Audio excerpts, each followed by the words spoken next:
Yellow guys, selamat datang kembali di Pojok Seram. Kali ini gue akan menceritakan film dari Thailand yang berjudul 3AM Part 3. Di film ini akan ada 3 cerita ya. Hayo kita mulai.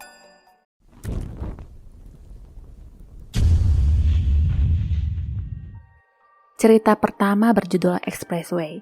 Seorang wanita ditemukan terbunuh di bathtub. Di tempat lain, suara centang-centing handphone seorang gadis bernama Pim ini gak ada hentinya. Gibah dulu em. Pim adalah petugas penjaga loket tol. Temannya yang berjaga di loket sebelah bernama Ngok mengontaknya dari kamera pengawas dan bertanya dengan siapa dia berbicara. Pim menjawab tidak ada, dia hanya sedang mendengarkan musik dari ponselnya. Ngok lalu mengontak Jung untuk memastikan apakah seseorang telah masuk ke loket Pim atau tidak. Setelah dicek, Jung mengatakan dia tidak melihat siapapun yang masuk. Di saat itu pukul 3 dini hari. Pim mengatakan dia akan ke toilet. Di saat di toilet, lampu mendadak konslet. Awalnya dia tidak begitu mempedulikan dan sibuk dengan ponselnya, tetapi dia mulai curiga ada seseorang di luar selain dirinya. Setelah dia keluar, ternyata tidak ada siapa-siapa. Sebuah bayangan seperti manusia dengan rambut kribo terlihat di kaca.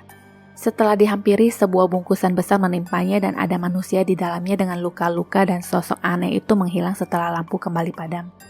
Pim yang mencoba mencari tahu kemana perginya orang tadi berteriak histeris ketika melihat sebuah tangan yang seperti ingin merangkak keluar. Teriakannya mendatangkan Jung. Pim melapor kepadanya ada hantu sambil menunjuk ke arah di mana dia melihat tangan tadi. Tentu saja mereka tidak menemukan apa-apa setelahnya. Pim memaksa Jung untuk menceritakan apa yang pernah terjadi di tempat itu. Ngok tiba-tiba datang dan menyuruh Jung untuk memeriksa generator. Pim menanyakan kepada Ngok apakah ada orang yang meninggal di sini. Ngok mengaku tidak ada dan malah menceritakan model yang diposting Pim tempo hari itu meninggal. Setelah itu, Pim kembali bekerja. Sebuah mobil melintas dan dia kaget dengan penampakan hantu di dalam mobil itu, tetapi setelah dilihat lebih jelas ternyata tidak ada apa-apa.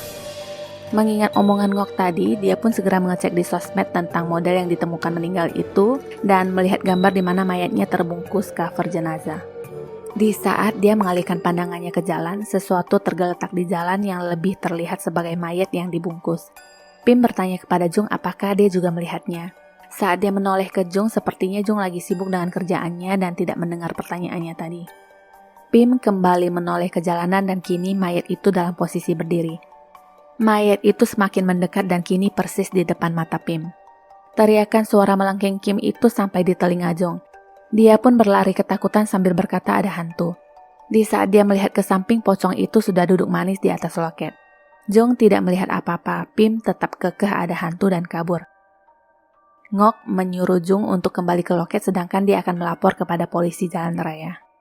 Pim yang berlari di jalanan masih berhalusinasi melihat pocong yang terus mendekatinya.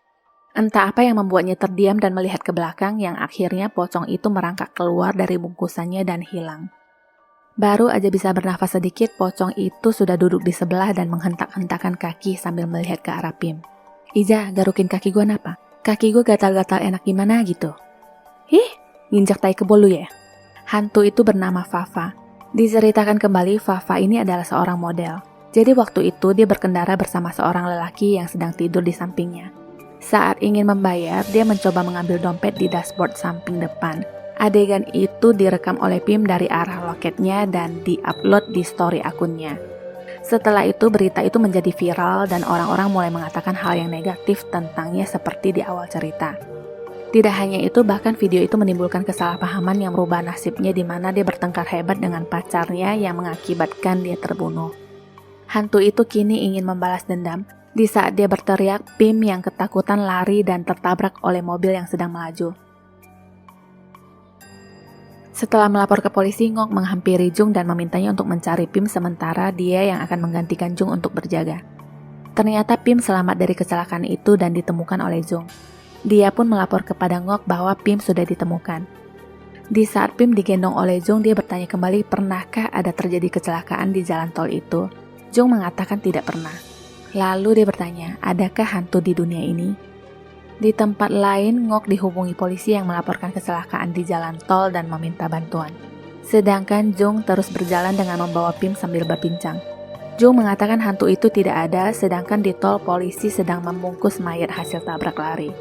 Ngok melihat Jung yang sedang menggendong Pim yang sudah pucat. Di loket tol nomor 2, hantu Pim terus melayani para pengendara.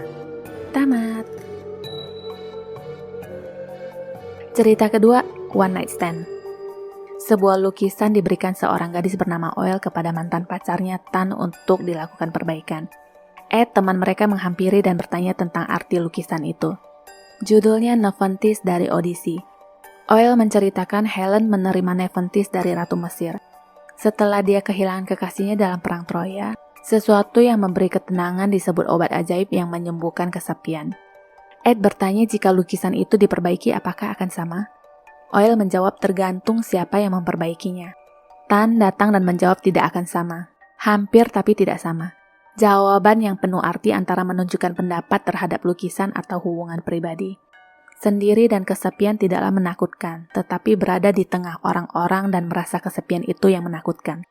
Itulah yang dipikirkan Tan di saat mereka sedang nongkrong. Sedangkan Ed yang juga sedang putus cinta itu duduk sambil bengong. Di saat dia dipanggil, Ed mengatakan dia bertemu dengan seorang gadis semalam dan entah kenapa dia memikirkannya sepanjang hari. Tatapan mata Tan menuju ke arah seorang gadis yang duduk di seberang sampai tidak berkedip. Dia baru tersadar ketika Oil memanggilnya dan gadis itu hilang setelahnya. Ed bertingkah aneh seperti mencari seseorang lalu pergi. Di rumah, Tan memperbaiki lukisannya dengan membayangkan wanita tadi. Ada bayangan seseorang di depan pintu. Setelah dia mengintip, ternyata hanyalah Oil yang sedikit mabuk dan menumpang tidur di sana. Keesokan harinya, Oil melihat-lihat hasil gambar Tan. Awalnya dia tersenyum melihat gambar-gambar itu adalah dirinya, tetapi di halaman belakang terdapat gambar gadis lain. Tiba-tiba seperti ada sebuah bayangan yang lewat di belakangnya. Oil masih penasaran apa itu dan sesosok hantu wanita kini berdiri tepat di belakangnya. Di saat dia membalikkan badannya, hantu itu hilang dan Tan yang muncul. Tan terlihat tidak begitu senang dengan kehadiran Oil di sana. Dia pun melanjutkan lukisannya di ruangan lain. Di saat dia yang ingin mengambil buku yang terjatuh, ada penampakan sepasang kaki yang bergelantungan. Tan mencoba memastikan sekali lagi dan ternyata itu hanyalah ilusi. Malamnya, Tan terus terganggu dengan ingatannya tentang wanita yang dilihatnya dan ternyata pada saat itu Ed yang tiba-tiba pergi itu mengejar dan mengikuti wanita tersebut. Keesokan harinya, Tan dan temannya yang sedang nongkrong disamperin lagi oleh Oil. Tan langsung bad mood dan pergi.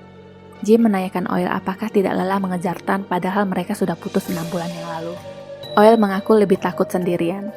Di tempat lain, Tan bengong melihat penampakan gadis idolanya tetapi dalam satu kedipan, gadis itu sudah menghilang lagi. Dia terus memasang mata dan mencarinya. Oil yang datang langsung ditanyai, apakah dia melihat gadis berpakaian hitam yang pergi dengan Ed sebelumnya. Jim yang mendengar itu bertanya-tanya, Ed pergi dengan seorang wanita. Sedangkan di matanya Ed tidak tampak pergi dengan siapapun saat itu. Oil yang terbakar api cemburu menjawab, bukankah itu yang dilakukan seorang lelaki yang kesepian? Bagaimana bisa perempuan jalang itu lebih baik daripada aku? Tan menjawab, terserah padamu, tapi jika kau masih ingin menjadi teman, tinggalkan aku sendiri. Jika kamu bukan orang yang tepat, maka selamanya bukan. Kenapa kamu ingin memperburuknya? Jelek. Di rumahnya, Tan seperti kehilangan akal sehat dan terus mencoba menggambar wajah gadis itu sampai dia puas dengan hasil yang diinginkan, bahkan mencium lukisan itu. Sebuah tangan tampak menyentuh tangan Tan dan mata pada lukisan itu berkedip. Lagi-lagi Oil datang dan mengganggu kesenangannya dengan mengambil lukisan itu. Tan yang muak dengan Oil berjalan pergi tanpa sepatah kata pun.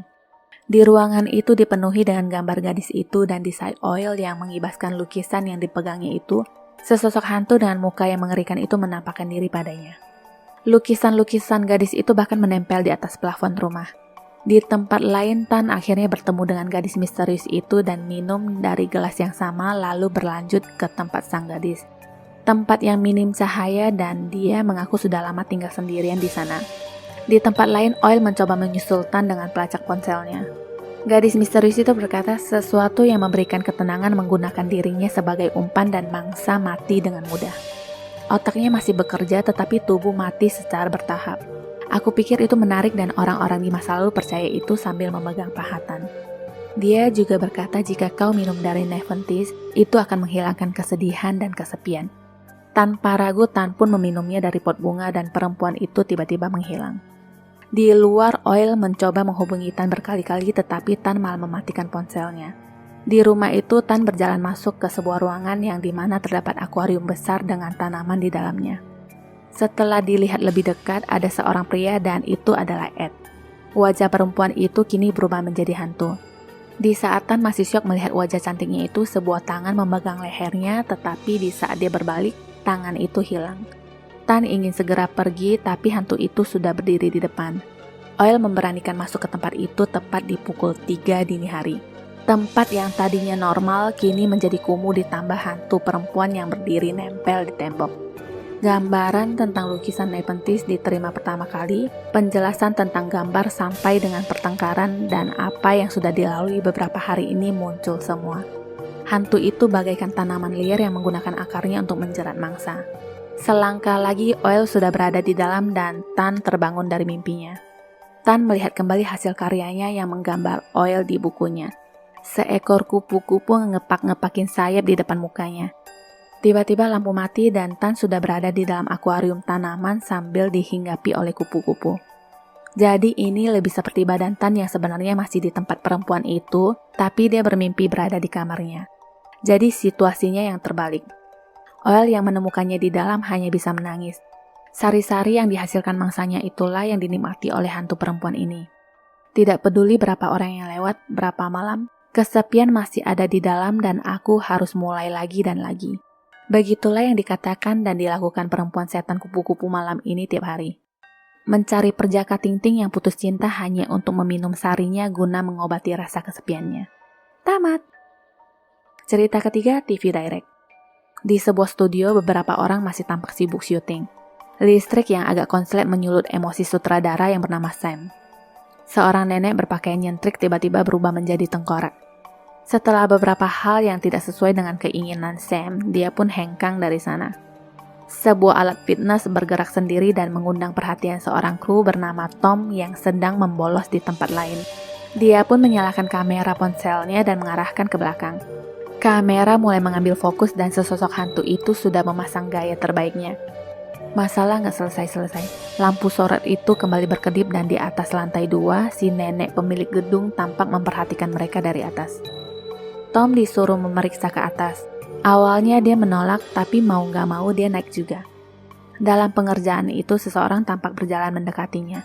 Tom pun semakin panik, tetapi setelah disenter ternyata tidak ada siapa-siapa. Tapi ketika senter diarahkan kembali ke arah depan untuk kedua kalinya, nenek yang berumuran darah itu menampakkan diri bahkan sangat dekat dengannya. Semua orang terheran mendengar teriakan Tom. Tom langsung menyalakan dupa yang bermaksud ingin sembahyang. Istrinya Wew datang dan Tom menceritakan dia melihat hantu lalu memperlihatkan hasil jepretan sosok hantu di ponselnya. Di studio, lampu tiba-tiba padam dan Sarah berteriak melihat seseorang di depan pintu. Karena situasi semakin tidak kondusif, Sam mengistirahatkan para krunya sementara dan melarang semua orang untuk meninggalkan studio karena setelah ini akan ada kejutan. Di luar, Wew disuruh membawakan Sam makanan. Wew yang masih ketakutan menyiapkan makanan sambil gemetaran sedangkan suaminya Tom mengatakan ada hantu kepada O. Kembali ke Wew, sup yang dituangkannya itu berubah menjadi sup cemplungan bola mata. Di luar, Song dan Neong yang sedang berbincang menyaksikan si nenek berjalan keluar dan tiba-tiba pingsan. Setelah disamperin, si nenek bangun lagi tanpa wig di kepalanya. Kembali ke resting room. Lampu di sana tiba-tiba padam dan ketika menyala, sesuatu yang aneh terjadi di mana Sam yang harusnya sedang duduk di belakangnya itu tampak menghilang, tapi muncul lagi di kedipan kedua. Di ruang ganti, Song dan Neong merasa ada yang memegang mereka, sedangkan George yang sedang bercermin seperti ada sesuatu yang keluar dari cermin. Di luar, Neong berkata nenek pemilik gedung itu adalah hantu. Sarah muncul dan mengatakan dia sudah siap. Di saat dia ingin menyantap makanannya, lampu kembali redup. George yang kerasukan tiba-tiba menyerang Sam sambil berkata, "Mati kau." Tom mengambil kalung jimat dan mengalungkannya. Setelah itu, George pun pingsan. Sam juga tampak aneh dengan ekspresinya. Tepat jam 3 subuh, sebuah pesan masuk ke ponsel masing-masing kru yang adalah kabar tentang sutradara Sam yang meninggal dalam kecelakaan mobil. Setelah membaca berita itu, semua jadi semakin menjadi. Barang-barang terlempar dengan sendirinya dan Sam hadir di mana-mana untuk menghantui para kru. Wew dan Tom saling melihat wajah mereka yang berubah menjadi hantu. Sedangkan O menyaksikan gumpalan asap hitam yang lewat di ruangannya juga sesosok hantu di sampingnya. Di saat O melihat ke arah lain, Sam sudah di sana dan menahannya untuk pergi. O menyaksikan seonggok tubuh yang gosong dengan memakai topi. Yang lainnya juga menyaksikan tubuh-tubuh yang terbakar. Di tempat lain, Sam berkata kepada O, "Kejutan." Ada gambaran si nenek itu terbakar karena mencoba mematikan api. Dikabarkan tanggal 13 Maret jam 3 pagi ada kebakaran tragis di studio komersil dan semua kru menjadi korban dalam insiden itu. Nah, pada saat dikabarkan berita tersebut, Sam yang sedang menonton lewat ponselnya sambil mengendarai mobilnya mengalami kecelakaan dan meninggal. Di saat itulah mereka baru sadar bahwa mereka semua sudah meninggal dan menangis. Karakter-karakter keras mereka pun tumbang satu persatu dan menjadi akhir dari kisah ini. Tamat. Terima kasih sudah menyaksikan shortcut film ini. Jangan lupa subscribe, like, and share, juga menyalakan lonceng notifikasi untuk updatean film lainnya ya. Sampai jumpa.